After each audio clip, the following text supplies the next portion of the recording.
امرأة رسمت تاريخ روسيا وحاضرها، ورائدة عصر التنوير الروسي، إحدى أشهر نساء العالم وأشرسهن، تحدت أقصى الظروف فصنعت أصعب حقبة في تاريخ روسيا. درست الفلسفة الفرنسية واللغة الروسية وأتقنت فنون الحكم. سلبت زوجها عرش روسيا، وكانت الإمبراطورة الروسية الأطول عهدا في التاريخ. زلزلت القوى الأوروبية كلها، ويدرس زيلينسكي استبدال تمثالها بتمثال نجم أفلام إباحية. كاثرين العظيمة، إمبراطورة روسيا التي زلزلت العالم.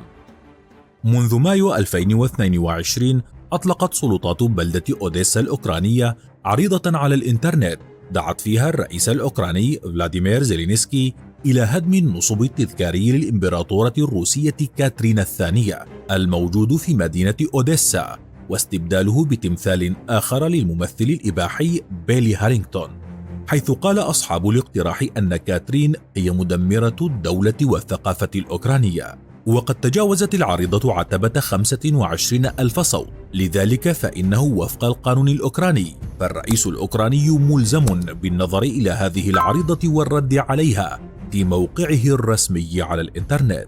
فمن هي كاثرين هذه؟ وهل حقا كانت نهايتها في المرحاض؟ ولماذا يزعج تمثالها الأوكرانيين؟ إرادة قوية. عام 1729 شهد ولادة المرأة التي ستصبح لاحقا أشهر إمبراطورة في تاريخ روسيا، والتي ولدت في ستيتين، المنطقة التي تعتبر جزءا من بروسيا وتقع في غرب بولندا اليوم. وحين بلغت 14 من عمرها استدعتها الإمبراطورة الروسية إليزابيث إلى موسكو كي تتزوج ابنها بيتر الذي عرف ببطرس الثالث، والذي سيصبح لاحقا إمبراطور روسيا. وأنجبت ابنها بول من زواج لم تكن مقتنعة به، وزوج لم تكن تحبه بل على العكس، وحماة متسلطة أخذت ابن كاثرين لتربيه هي. كان زواجا فاشلا بكل المقاييس، فاستغلت كاثرين الفراغ الذي عاشته في القراءة والتعلم لتدرس الفلسفة الفرنسية وتجيدها، وتتعلم آداب الروسية والفنون وتتقنها، وتتدرب على فن الحكم. عام 1762 توفيت الحماة المتسلطة إليزابيث، وتسلم الزوج الضعيف بيتر الثالث العرش، لكنه كان مكروها ومنبوذا من الشعب، وخافت زوجته كاثرين على سلامتها منه، إذ علمت بأنه ينوي تطليقها وسجنها ومن ثم إعدامها. فدبرت انقلابا على زوجها مع الحرس الإمبراطوري قاده الضابط غريغوري أورلوف، الذي أجبر بيتر الثالث على توقيع وثيقة تنازله عن العرش بعد 6 أشهر فقط من تسلمه الحكم. وإثر الانقلاب مات بيتر الثالث مخنوقا، لتعتلي إليزابيث عرش الإمبراطورية من بعده، بعد أن قتلت منافسها الوحيد على الحكم بعده. إمبراطورة روسيا العظيمة. خلال فترة حكمها عملت كاثرين على توسيع الإمبراطورية الروسية وضم أراضٍ جديدة لإمبراطوريتها، فخاضت الكثير من الحروب، كان أشهرها وأشرسها الحرب الروسية التركية، التي وقعت أحداثها بين عامي 1768 و 1774، وتطورت من مناوشات حدودية إلى حرب واسعة كبدت كاثرين خلالها العثمانيين خسائر فادحة، وصنعت لإمبراطوريتها نفوذا في منطقة البحر الأسود. كذلك ضمت إقليم شبه جزيرة القرم، الذي ما يزال موضع نزاعات سياسية وعسكرية حتى اليوم. وقد امتدت إمبراطوريتها إلى حوالي 520 ألف كيلومتر مربع من حدود الإمبراطورية الروسية، شملت القرم وشمال القوقاز وشرق أوكرانيا وروسيا البيضاء وليتوانيا. وعلى عكس جميع الأباطرة الروس الذين سبقوها، تعمدت كاثرين دمج الإسلام في الدولة الروسية بعد أن كان هذا الدين محظورا ومحاربا في روسيا.